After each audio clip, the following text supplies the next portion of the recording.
اب تیسرا عبرت آموز واقعہ حضرت عیسیٰ علیہ السلام کی ولادت کا تھا۔ اگر حضرت مریم اور حضرت یحییٰ علیہ السلام کا قصہ اس اعتبار سے بڑا ہی عجیب اور قدرت الہیہ کا نمونہ تھا کہ ان کے والدین بڑھاپے کی دہلیز پر قدم رکھ چکے تھے، اور حضرت عیسیٰ کا واقعہ اس لیے عجیب ترین ہے کیونکہ آپ کی ولادت والد کے بغیر پر اسرار معجزے کے طور پر ہوئی۔ جب فرشتے نے حضرت مریم کو بیٹے کی خبر دی تو انہوں نے بڑے تعجب سے کہا، میرے ہاں بچہ کیسے پیدا ہوگا حالانکہ مجھے کسی انسان نے ہاتھ تک نہیں لگایا؟ تو اللہ کی طرف سے جواب دیا گیا کہ اسی طرح پیدا ہو جائے گا، کیونکہ اللہ تعالیٰ جو چاہتا ہے پیدا کرتا ہے۔ جب وہ کسی کام کے کرنے کا فیصلہ کر لیتا ہے، اس سے کہتا ہے ہو جا، بس وہ ہو جاتا ہے۔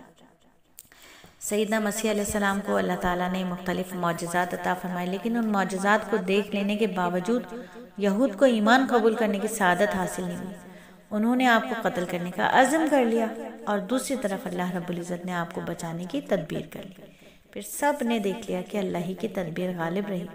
اللہ تعالیٰ ارشاد فرماتے ہیں، انہوں نے بھی تدبیر کی اور اللہ نے بھی تدبیر کی، اور اللہ سب تدبیر کرنے والوں سے اچھا ہے۔ تو یہودیوں کا دعویٰ ہے کہ ہم نے حضرت عیسیٰ علیہ السلام کو معذاللہ سولی دے کر قبر میں دفن کر دیا تھا۔ 3 دن تک وہیں رہے، پھر قبر پھٹی اور آسمانوں پر چلے گئے، اور وہاں رب کے عرش پر تشریف فرما ہو گئے۔ متحدہ ہندوستان میں ایک مدعی نبوت کی اقتدا کرنے والے فرقے کا دعویٰ ہے کہ آپ سولی پر زخمی ہو گئے تھے، آپ کو مردہ سمجھ کر قبر میں دفن کر دیا گیا، شاگردوں نے آپ کا علاج کیا جس سے آپ تندرست ہو گئے، پھر آپ ہجرت کر کے کشمیر گئے، وہاں آپ کا انتقال ہوا۔ ان تمام دعووں کے برعکس قرآن کا دعویٰ اور اہل سنت والجماعت کا متفقہ عقیدہ یہ ہے کہ حضرت عیسیٰ علیہ السلام کو زندہ آسمان پر اٹھا لیا گیا تھا۔ آپ قیامت کے قریب آسمان سے اتریں گے اور پھر اپنی زندگی پوری فرما کر طبعی موت مریں گے۔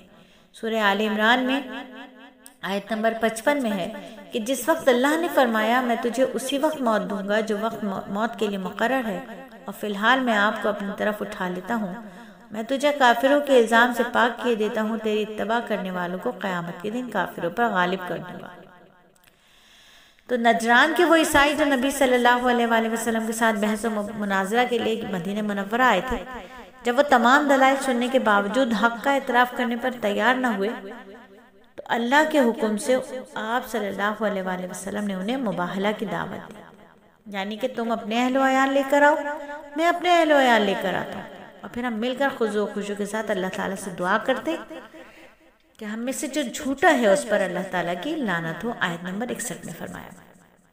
تو عیسائیوں کا یہ وفد جو 60 افراد پر مشتمل تھا، ان میں سے 14 انتہائی برسرآوردہ مذہبی رہنما بھی شامل تھے، اور کوئی بھی مباہلے کے لیے تیار نہ ہوا بلکہ آپ کو جزیہ دینے پر راضی ہو گئے۔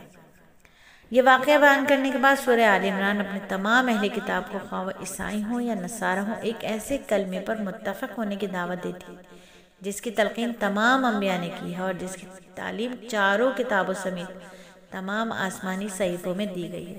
وہ ہے کلمہ توحید لا الہ الا اللہ، اور ہم اللہ کے سوا کسی کی عبادت نہیں کریں گے۔ آیت نمبر 64، اور ہم اللہ کے سوا کسی کی عبادت نہیں کریں گے، اور ہم بھی یہی بات کہتے ہیں۔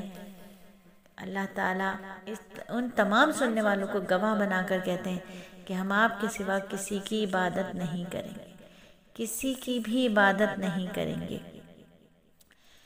ہم گواہی دیتے ہیں کہ آپ مالک ہیں، آپ پیدا کرنے والے ہیں، آپ پالنے والے ہیں، آپ تمام قدرت رکھنے والے ہیں، آپ ہمارے رب ہیں، ہم گواہی دیتے ہیں۔